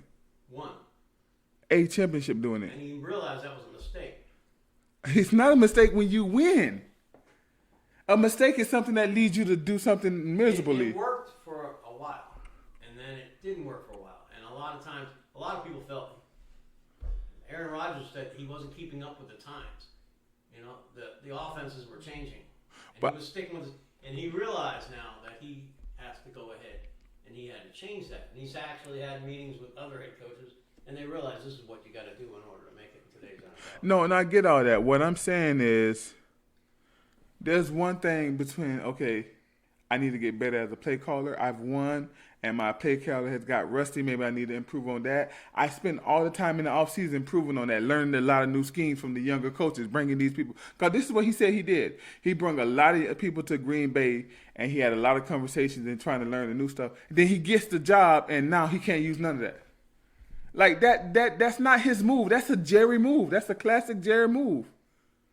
And all I'm saying is, he is looking weak, or he's looking like another Jason Garrett. Because Jason Garrett came in as a play caller, a fabulous play caller when he was under. He's still not going to be the play caller. Jerry just did. He said more. He said more going to be the offensive coordinator. But the play calling still comes down to the head coach. Well, that's going to be something we got to see in time. Because I think we getting. You look at Sean Payton. I'm sure they have an offensive coordinator, and then Sean Payton calls the plays. That right there we're going to see. They have an offensive coordinator. Well, we're going to again. Those are two different situations. Sean Payton was given the keys to the city. Jerry runs half of Texas. A very small city, right? It's still a city, though. In a city that almost lost its football team. Okay, well, that was a long time ago. The city almost lost the city, so. and it's a coach. If he wasn't coaching for, they literally almost lost the city. If he wasn't coaching for New Orleans, he'd be in Dallas. True, but Jerry is Jerry. He would not be in Dallas. Listen, guys. He would not be in Dallas. Listen, guys. It'll be great to see what happens next year. I'm really curious to see how the Cowboys are going to lose next year. So whatever see the disrespect. Still the most successful football team in the NFL. You haven't been in a while, bro. Like most valuable. There it is. That's your one. That's your one. And what's America all about? Value. That's right. They're the most valuable. Value. You used the wrong word first. So they're the most valuable team. What's America's team? I'm just saying, I'm tired of being the most valuable team. I want to win again. That's all I'm saying. I want to win again. There's a new team they're starting. I don't know where it's in LA. Yeah, but you're America. The bandwagon team. Yeah, but you're America's team in Trump's America. Anyways, let's move on to You the. can't curse on this thing. Let's just move on. Trump is a dirty well. word. Next thing you know, you're going to be taking a missile and shooting somebody you don't like. Let's not get political. Sounds like Jerry Jones. Anyways, so let's go into predictions. He would do it, but he'd be riding that missile all But the way Jerry down. Jones did give him a lot of money now. I'm just saying. He did fund this, help fund this campaign. We'll blow through this next section pretty quick because none of us have any emotional attachments to these teams. So Vikings and 49ers. Who you got? Damn those! Oh, sorry. No reaction. Go ahead, Papa Breeze. I want to hear yours. He's a Cowboy fan, so he's going for the Vikings. The Vikings just... My reaction right now? No, I would say the 49ers. I'm gonna say the best running game gonna win that game. And I think Vikings got the best running game. I just don't trust. Jimmy G hasn't shown me anything that he can go down and win a playoff game. Until then, I got to go against him because I don't think they got a better running game, even though they do got some fast running backs, though. But I just think that the Vikings running game is better. So I'm going to go with the Vikings. It's two really good defenses. The good defenses. Two suspect quarterbacks. Very suspect. But the Vikings got more tools, man. Yeah. Like, if Thielen's healthy, if Diggs. I mean, they just got more weapons. Like, like the 49ers have weapons, but which Jimmy G is going to show up? Yeah. And it's kind of like built around Jimmy. I mean, they keep winning in spite of Jimmy G. So I will say this, that what you call it, Shanahan, what's the coach? The boy, his daddy was a Shanahan. He's a good. I like his play calling. He's a very good play caller. I mean, after they beat, I'm not gonna doubt the Vikings after they beat the Saints. So let's go with the Vikings. Yeah. All right. Second game, Texans at Chiefs. Ooh, McHome. That boy home. I can't go against him, though. I'm going with the Chiefs. Just cause of him. That boy fun. And their defense is starting to, get a little better, man. Their defense give him just a little bit. The Honey Badger's trying to show up, man. He's turning. That's what I'm saying. Mahomes overrated. We finna find out this Saturday. Which is Saturday or Sunday? Takes Harry. Deshaun Watson. Who did he play for in college? Clemson. And who's gonna win? Well, hold on. Let's save that one. Okay, but here's the deal. Did he win a championship? Yeah, he won a championship. Holmes win a championship? Nah. They got something to prove. So who you going? Cause you Houston. Houston. I mean, you just made the argument from For real? I didn't know who was it. I'm going with Houston. He has something to prove, so I'm going against him. No, I'm going with Houston. Deshaun Watson is gonna win. I love Papa Priest. Chiefs got the offense not nearly as good as it was last year. The Texans still have a pretty solid defense, not as good as it was last year. Yeah. Watson's both got two dynamic quarterbacks. Watson's got more tools. I gotta go Texans.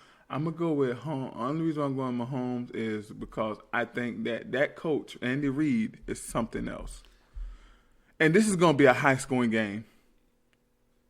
Reed's due for a big win in the playoffs because Yeah. it's been a long time.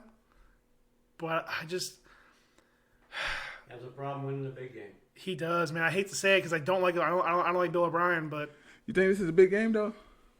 This Yeah. is a big game. I don't think this is the big game. of course not it's not the big And what I game. mean is for him, It would have been the big game. I just don't think this is a big game for him. I think this is like I think for all of them it's a big game. I think if he For get, all the noise they made last year and they lost, and all the noise they kind of made this year, like again for all the talk around Mahomes and especially with him, again being the reigning MVP, and you kind of fall backwards into the playoffs. that's facts.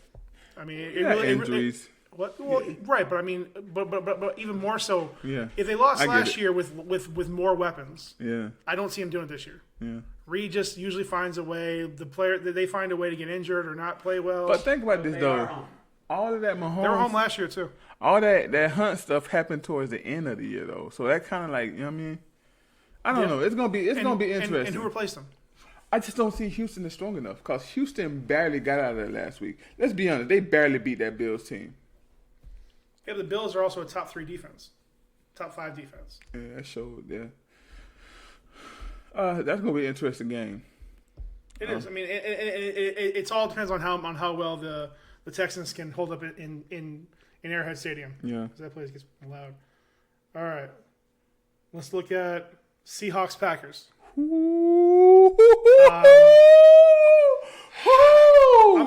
I love Russell Wilson, but that's a bad man over there. I'm riding the hot hand. I'm going with Seahawks, just because I just don't trust Aaron Rodgers in the playoffs. I'm sorry, I don't trust the Packers around Aaron Rodgers in the playoffs. No, man. I'm a Cowboy fan, and Aaron Rodgers done put some stuff on our hearts. It's hard for me to go against Aaron Rodgers, but I love me some Russell Wilson. I don't know. I'm going to tell you this.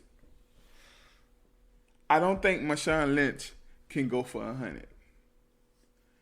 And he's going to need to go for 100 at some point to win this season, this offseason, and he can't do it. And that's how I think. I'm going to go with Green Bay. And Green Bay got a running game this year, legit running game. 2 yards they got Marshawn Lynch. Yeah, but unfortunately they need 100. He can get 2 yards in the whole game.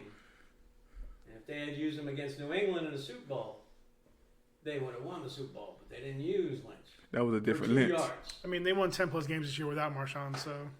But they also had Carson, which one of the best running backs in the league. He's gone. And they're He's supposed hurt. to be using Marshawn Lynch more this game. They down to their third string running back in Marshawn Lynch. I don't think it's enough. I just don't think it's enough. They got Metcalf. Metcalf is nice. But that boy over there's a bad man. I'm telling you, that's a real bad man, dog. Green Bay cannot play good. They cannot play good on the West Coast. No, Green Bay home. They're home. Yeah. But they're playing a West Coast team. I think that's all. Is it free? Is it gonna be snowing this year again? Maybe? I think so. The frozen tundra. Is that the Giants? No, it's Green Bay. Okay. But also too, I mean, a big chunk of the Green Bay team is pretty new. It's pretty young too, so that's new for them too. But they got a good running game this year. Yeah. And I just don't think Seattle has enough of a running game. All right.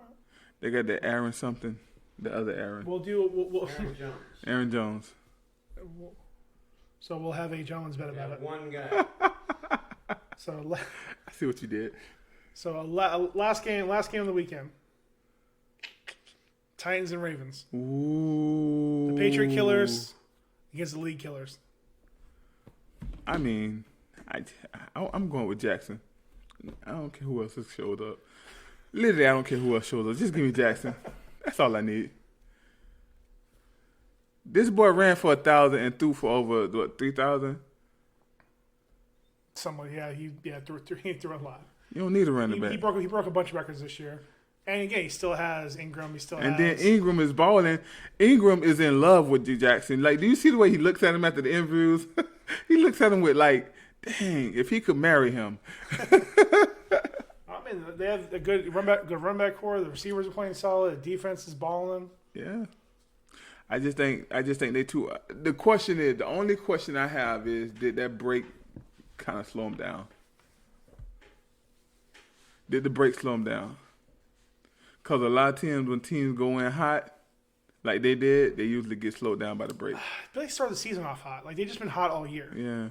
I mean, Jackson could win it for him. But I still think the Titans are going to pull this one out. Mm-hmm. Derrick Henry. Derrick Henry. But here's the deal, though. I think Jackson, let me stop saying that. I think the Ravens can score over 21 points. I don't think the Titans can. I just don't see it. I don't see them scoring over 21 points. Titans played a good game against the New England Patriots, which was an excellent defense. But at the same time, New England Patriots just didn't look good. The Patriots also had no offense. Yeah, they didn't look good. I mean, honestly, this is one of the games I think really is going to come down to the coaching, because it's really going to be about what schemes and the play calling. Can Jackson stay healthy?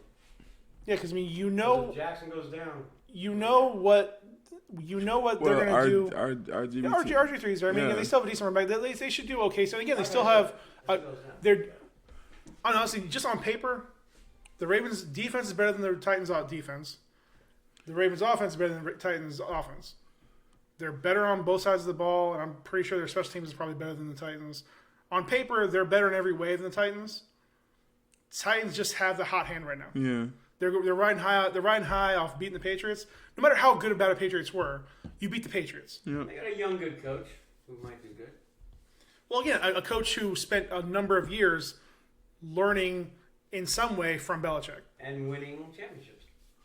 I do like Vabra. Over Baltimore. But Harbaugh's also really. I'm gonna say Harbaugh ain't there. Like, he been there the It's- longest. Well, he's excellent. A great longtime coach, a pretty good new coach. And again, I think it's going to come down to if they can be creative enough to at least contain Jackson a little bit. But again, I mean, it's all going to be It's Baltimore's game to lose. I mean, they're home. They have everything going for them. But that's the problem. Yeah, I mean, whichever front seven wins the game. Yeah. If you can control Derek or you can control Lamar, the other you're gonna have a good chance Who to win the stays game. healthy? I say I'm gonna call the game 31-17, 31-13, someone like that. But I'm not gonna lie, it could be 24-21 Ravens. Or it could be 17-14 Titans. I just don't think Titans gonna score over 21 points. They just not. It's either gonna be a field goal game or a blowout. Yeah. Somebody's gonna run away with it. It's gonna be a short game. So I got Ravens, Packers, Vikings. Who was San I Francisco? don't remember. I wasn't listening. I was waiting for my turn to talk. I got Ravens, Packers, Vikings, and Chiefs. Who you got? Who was your pick? Cowboys. Listen, the Shawns were listening. I chose the right teams. Let's move on. What was your teams? I don't remember. I have one more prediction. We need to put them on the board. It don't matter. We'll just listen to the podcast. I got one more game to predict. The NCAA College Football Championship. Yeah. Who's going to win, the Tigers or the Tigers? It's going to be a Tiger that wins. Sorry for the Shawns. Clemson. The Clemson Tigers versus the LSU Tigers. I'm going with the Tigers. Perfect. Who you got? I have to be ACC guy. I have to think Clemson's going to pull it out. I think, and the big thing is, if they do pull it out and their quarterback wins that game, you're looking at a very interesting situation next year, because that's going to be the quarterback that everybody wants if he can pull that out. Well, They here's were already the, talking about this year. But because he's playing next year in college. these are the If he two. beats the guy who won the Heisman Trophy in Burrow, that's going to be it. If both quarterbacks stay healthy in the near future, this is going to be the next two first-round picks, the very first picks of the draft. These two quarterbacks. Burrows is going to be in this. Oh, definitely. And I'm going to tell you right now. But the other dude he's not until the next draft. I'm going to tell you right now. Barrows is the first pick by far. If a team does not pick Barrows at the first pick, Burrows at the first pick, the whole team should be eliminated from the league. No, then you got the Ohio Dude State, is really good. Ohio State defender who's going to fight. Bro, he made him look stupid. Did you not see? Oh my goodness, this Barrow kid is He amazing. will be the first pick. This Barrow kid is amazing, man. Oh, he's good. He's amazing. He's had a good year, 2 years. As good as he is, I think that, bro, listen to me, man. But the kid for Clemson. That boy from Clemson, I call him the White Vic. Did you see what he did last week, bro? This quarterback outran like fast black cornerbacks. And he broke somebody's ankle on the way. I'm like, yo, He broke somebody's ankle on the this way. is Vanilla Vic. Well, I hear the whites don't like Vic these days. well, he is a White Jackson. There you go. What would be the white generic? He's a Peters. The Jacksons, the Peters. I'm gonna be. This is one of the games that's gonna be hard for me to pick because You have 3 seconds. I love Dabo Swinney. I think 2. Dabo Swinney is a great quarterback. I mean, great coach. I think Dabo Swinney program is amazing. But Joe Barrows is the truth, and I'm going to go and give it to Joe Barrows. 31-28. Clemson loses. Put that up there. Put that on the board. Don't worry, it's in the annals. I'm sitting there going Clemson 38, and it's going to be 31. Touchdown. Overtime. Last, maybe. Or last one touchdown. 38-31. Now watch it be a defense Two again. great quarterbacks. You know, I found it funny going into this game. Like I remember, like the last two months of the season, like 3 months. Actually, ever since Clemson barely beat North Carolina, people just stopped saying the word Clemson. Like if there was an untrending on Google, Clemson's there. And who has the best running back? But then all of a sudden, they both got good running. All of a sudden, the last couple days, I'm seeing stories on ESPN, all on the internet. Clemson, the new dynasty, move over Alabama. I'm like, what the hell did people come from? Like all everybody's like LSU is crushing it. They're destroyed Oklahoma, beat Alabama, beat Georgia. Like they're beating everybody like handily for the most part. Clemson just kind of plodding along, doing their little thing. No. Like barely winning ACC games when nobody gives the ACC respect. Ooh, butterflies. But all of a sudden they're like the new powerhouse of college football. Yeah. Like they have been. They outright took it from Alabama last year. Well, not just that. So it was championship, skip a year championship. Now another championship. That's 3 in the last 4. That is dynasty. That's dynasty level. Yeah. And 2 of them over Alabama. Yeah, both of them was over Alabama. I mean, Dabo and Clemson has pedigree.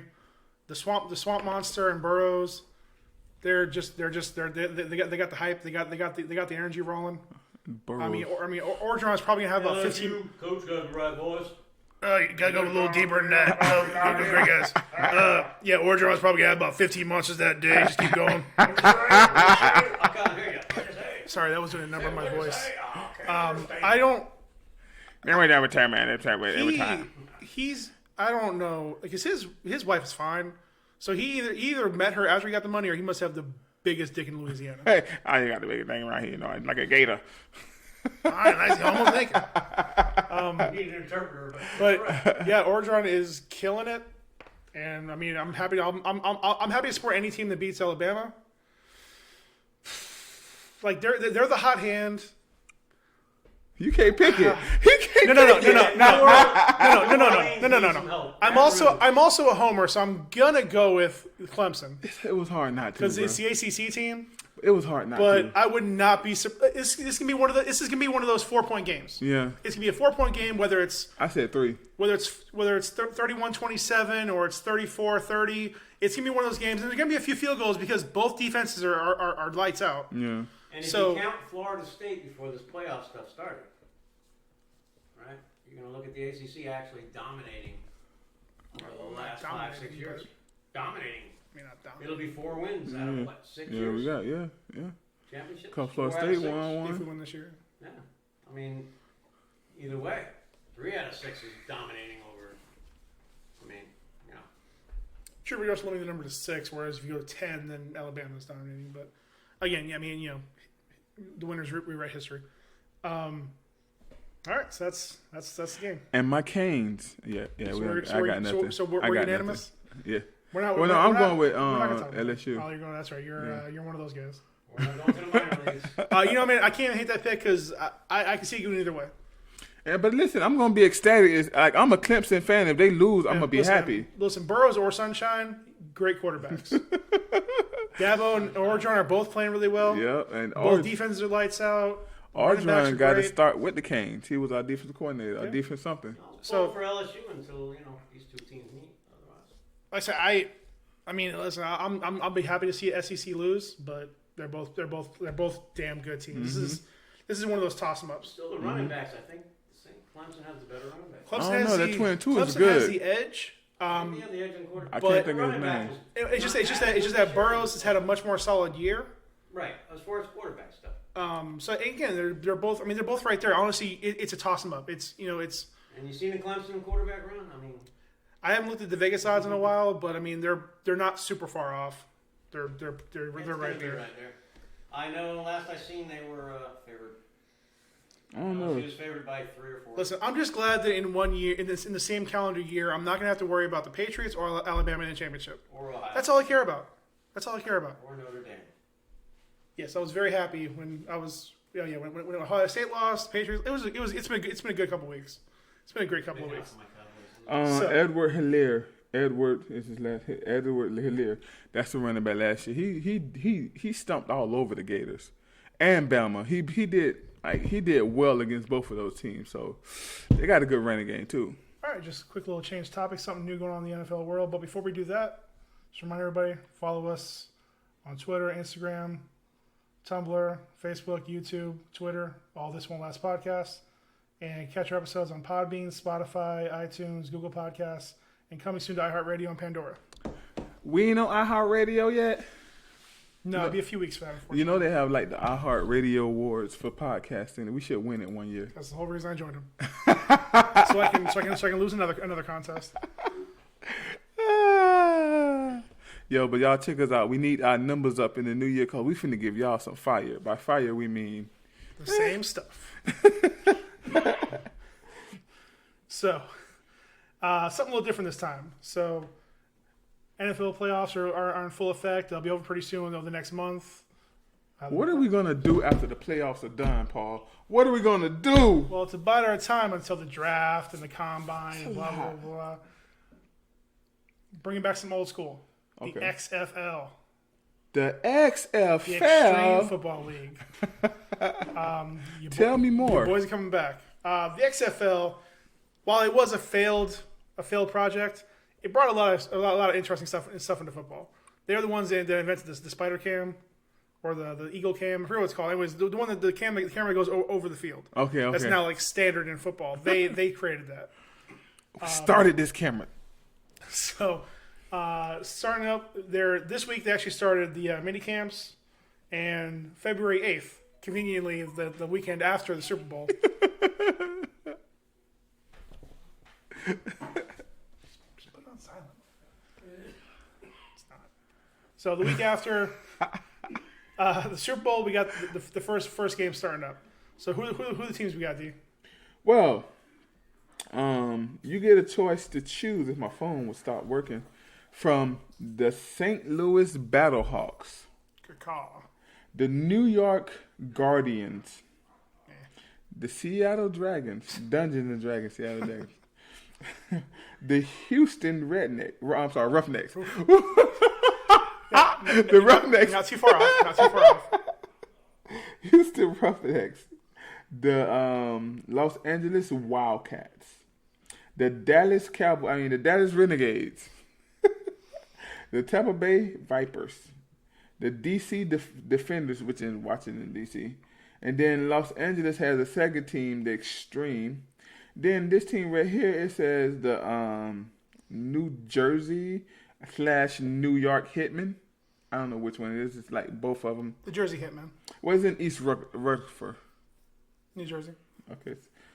So it's then you have the Las Vegas Outlaws.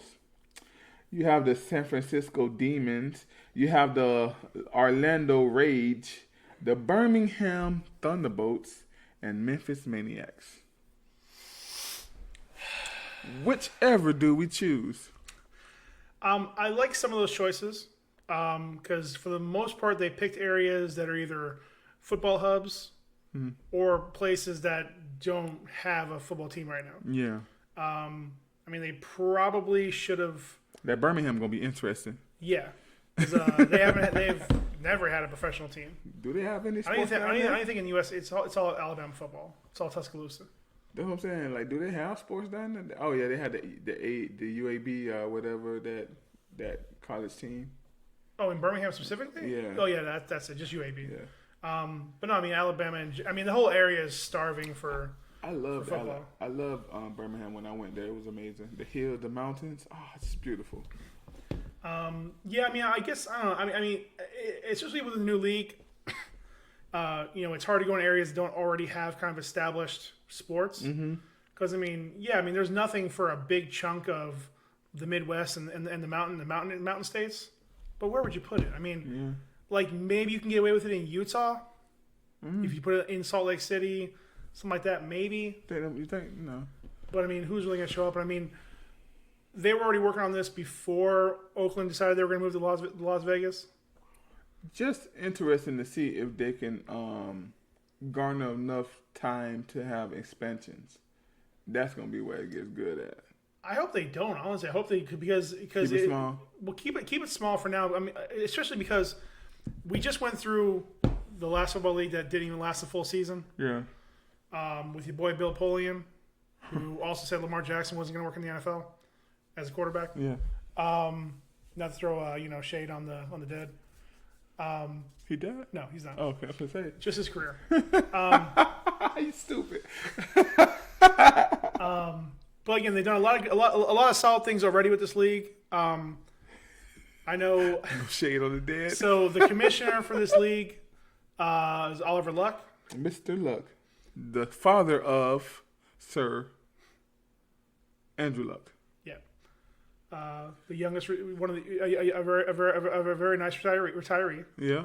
I wonder if he's going to be a quarterback somewhere. No, maybe a coach, but not a quarterback. Yeah, facts. He might be a coach. No, he's done. Listen, if he left the NFL, he's not going to this thing.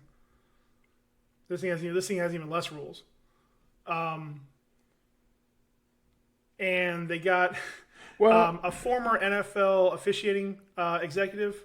Oh, nice. That actually was attached to the previous football league is now going to be their head of officiating. Right now they're going to have the same challenge every other league has of getting quality talent. Mm-hmm.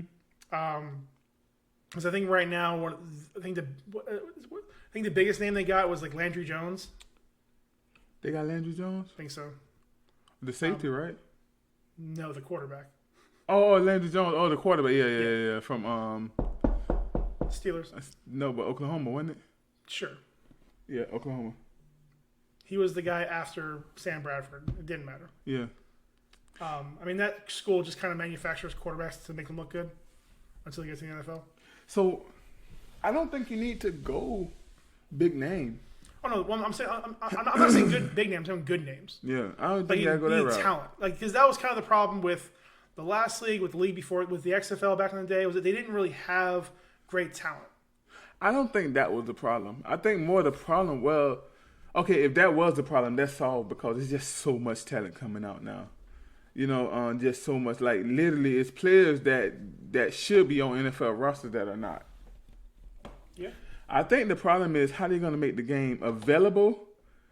Like, I remember the last time it was out, they had, like, weird hours. Like, you have a game on at 9 o'clock at night in the middle of the week and all that.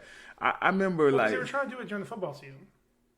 Oh, that's what they was doing. Yeah, they were stupid. You have to do it off season. Yeah.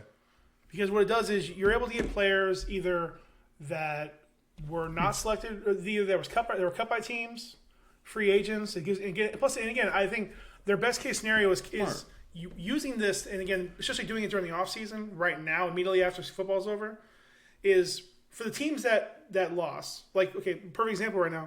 Think of the Dolphins. Mm-hmm. Dolphins are going to be cutting a lot of players. Yeah. So that's players that right away they can be freed up, jump right into this league. It's a 10-week season, so it's 10 weeks for them to be able to play, kind of show off what they can do, and then if teams are looking for training camp, for off-season workouts, then they have more video, more play to show that, hey, this player has some potential. That's smart. Yeah, that was stupid to go against the NFL. Oh yeah, it was the dumbest decision they made. They also did it without having all of their ducks in a row, anyways. But so this one at least, and again, it has name recognition. Again, much catchier name than what was the other league called? It was like the AFLA or something like that. I don't even remember what the hell it's called. It has some weird ass name. I keep wanting to call it the USFL. When that was back in the '80s. The XFL is just a good, solid name, even if it is a little kitschy. But they have some good things starting off with it. So, and again, and they're looking for a much more fast-paced, just almost backyard style football. Okay. And a lot of things changes are made are also made to speed the game up. Their goal for the games are for them to be 2 hours and 45 minutes. at most. So looking for short games, fun games, and a lot of changes they made also are for player safety as well. They're kind of it's for speed and player safety. Okay.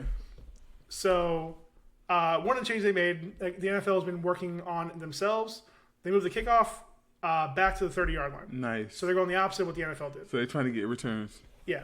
So and for kickoffs, only the kicker and returner can move until the ball's caught or it's hit the ground for 3 seconds. Nice. So nice. 3-second rule after that point. Ooh. Touchbacks go to the 35-yard line. Nice. And the ball goes out of bounds. It goes to the 45-yard line. Nice. So it's all about scoring. Okay. Players. So on punts, players can't leave the line of scrimmage until the ball's in the air. Okay. So no worry about a kicker being hit, any dumb things like that. Kicks in the end zone or out of bounds go to the 35-yard line. Wait. Or pause. Now on the punt, can you do punt block? Can the defense come in? It's just the offensive line can't go forward, right? no, players can't move. Even off the defensive line? Right? Yeah, it wouldn't make sense otherwise. Okay. Yeah, so just again, So it's just no punts. punt block. Just punt, no punt Okay. block. It's all about return. Okay.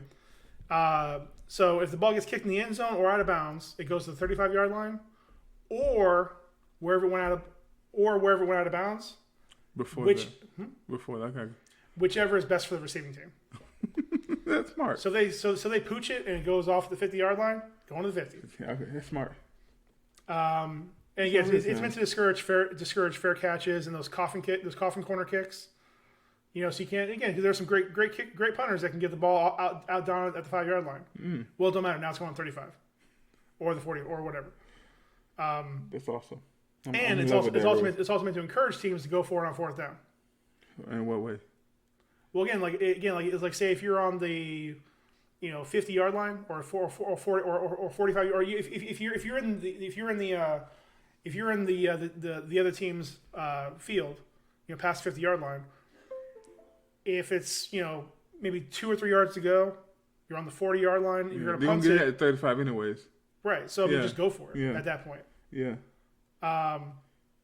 Here's probably the most controversial addition they have.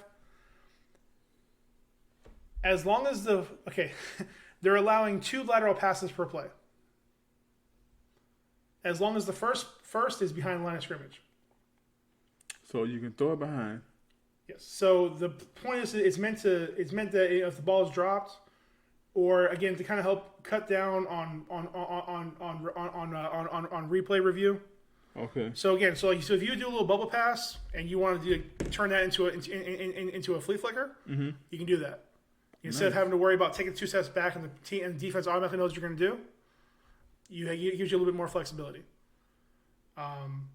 Or again, if you pass the ball and it hits the ground, or hits their feet, or they drop it, you can still pick it up and still be able to make a play off of it. It's all about keeping that ball alive, baby. And in line with that, running game clock.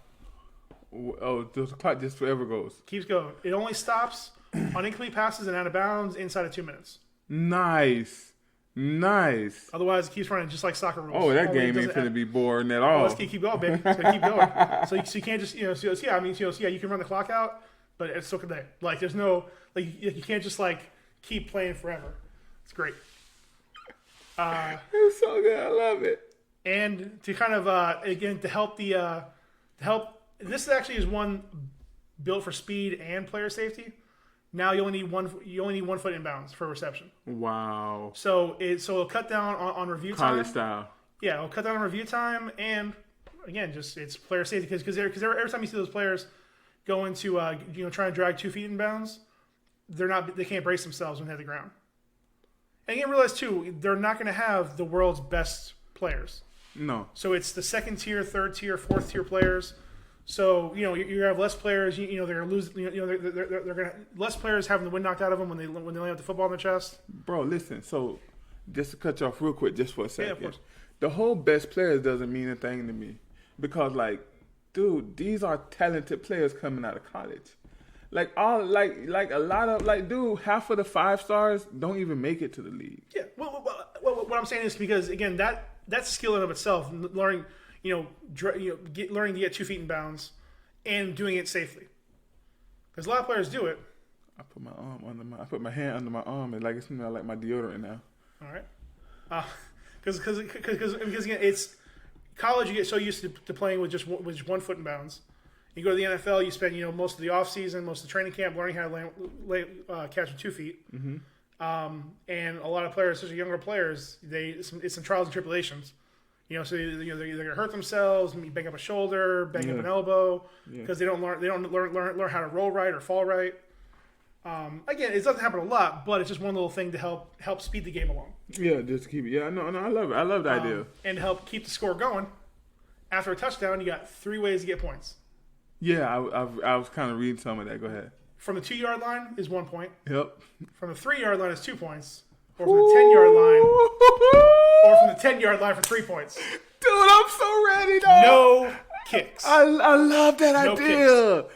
I love that idea. Now, what about field goals? Like, say if you got 4th and 10, and you can. Okay. Yeah, yes, there's still field goals. There's just no kicking extra points. And these are for after the touchdowns, right? So if I score from the 10-yard line, I don't get 3 points extra. No, okay. So it's just after. The point after. Points after. Yeah. The points after. No more kickers. It's just you score points.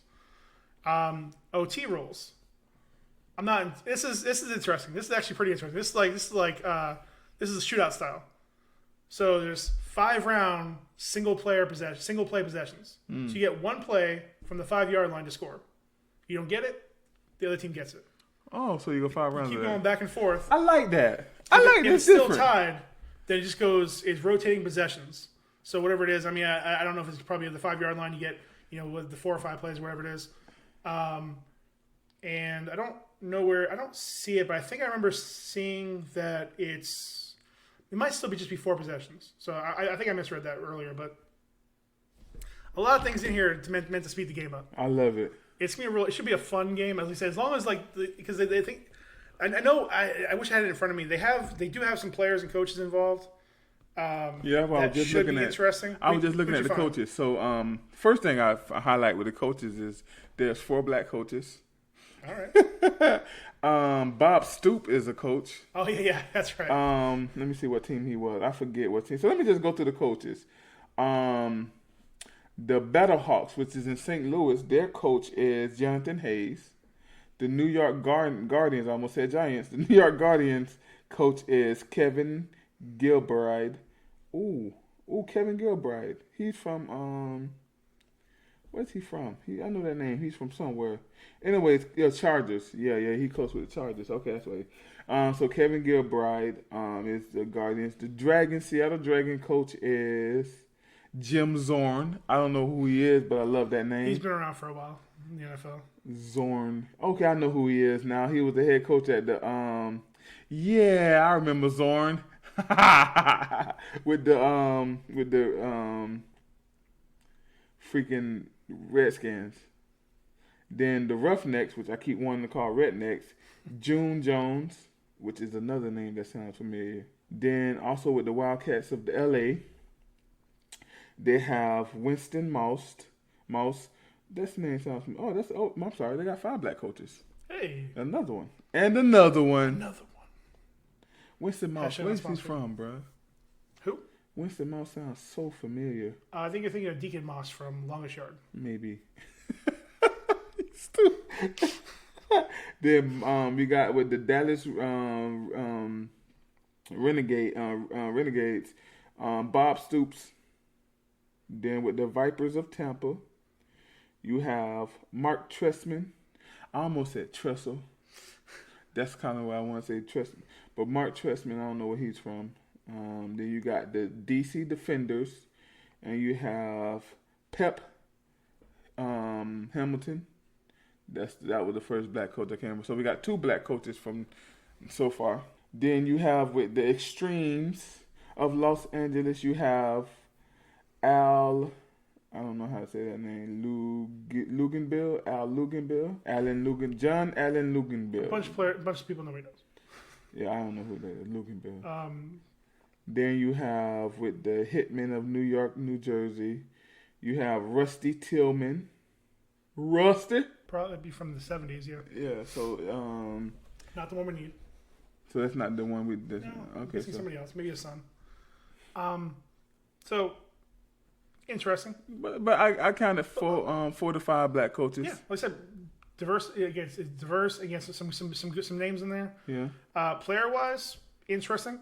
Landry Jones is the one that stands out the most. Okay. He's a quarterback for the Dallas Renegades. Haven't seen a whole lot of position players I really recognize. Except for I think it was DC.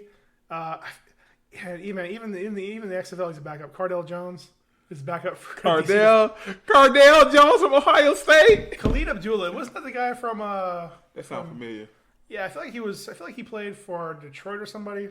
That sounds so familiar. He the running back, right? Yeah. Okay, from Oklahoma. I'm sorry, from Nebraska.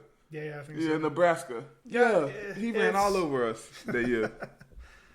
Not a whole lot, man. It's not super, but yeah, because I think a lot of players just didn't want to. They were afraid to get involved.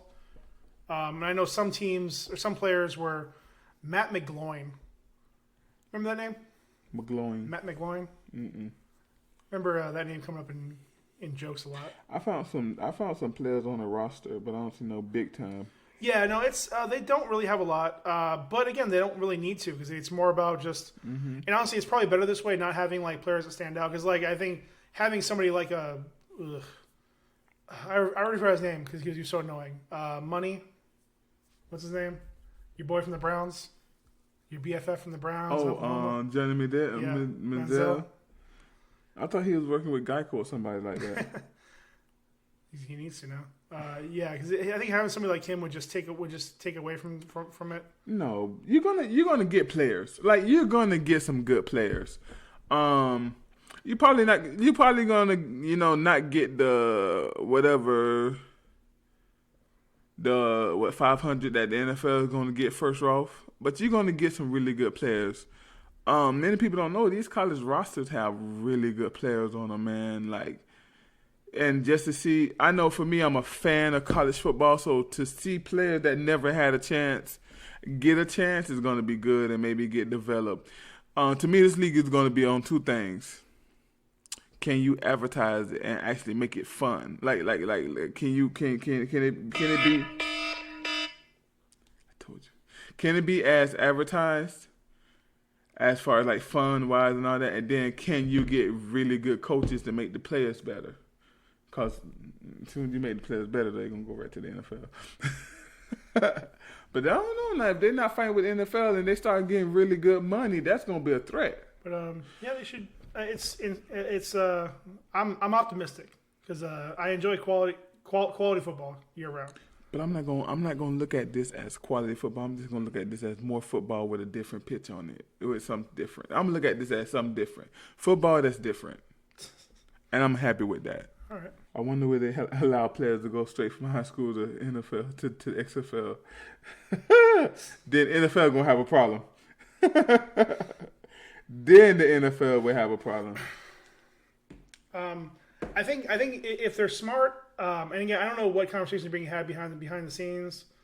If they're smart, the NFL is taking advantage of this as a D league. Yeah, a way to see players that maybe again because even drafting whatever how many hundred players every year. There's just some players aren't quite there, or maybe they come out of football a little too early, like the third years. Yeah. Maybe they should have waited to their 4th or 5th year to come out. Mm-hmm. Came out too early. Yeah, I mean, there were a lot of those, and a lot of those. I mean, again, some of them work out, some of them don't. Fournette kind of worked out. Other ones, just didn't. Yeah. So I mean, I think giving them a chance to, because there's this, and even as much as we say, I mean, all of us kind of forget about the CFL. Oh, Canada got a football league. Canada got a football league. It's balling, man. Nobody respects arena football because that's just not real football. There's still it's like still arena football team. Yeah. I ain't playing for it. Seriously. Yeah, there's still one. I think there were 2 leagues for a while. Oh. There's still 1 league running around. Crazy. Yeah. We lost our football league, our arena football league a while ago. Mm-hmm. But it's fun. It's fun as hell because it's like straight. It's just like it's almost like touch. It's like touch tackle football. Yeah. It's just because it's a lot of and that football's crazy, man. They'll just like throw it throw a yard because it's not like a full football field. It's like the size of a hockey arena. And now that gambling is legal, I think the XFL would stay a while just off gambling. People are gambling on anything. Yeah, like I said, and I think it's being addressed smartly. They're definitely having elements of the essence of football there, while having business involved. Mm-hmm. So they will definitely have promotions. They'll have things going on. I think it'll definitely be somewhere between the big three and what the U.S. the one that failed is. I think it has potential to be better than the big three, but the big three was really marketed more as like a traveling festival.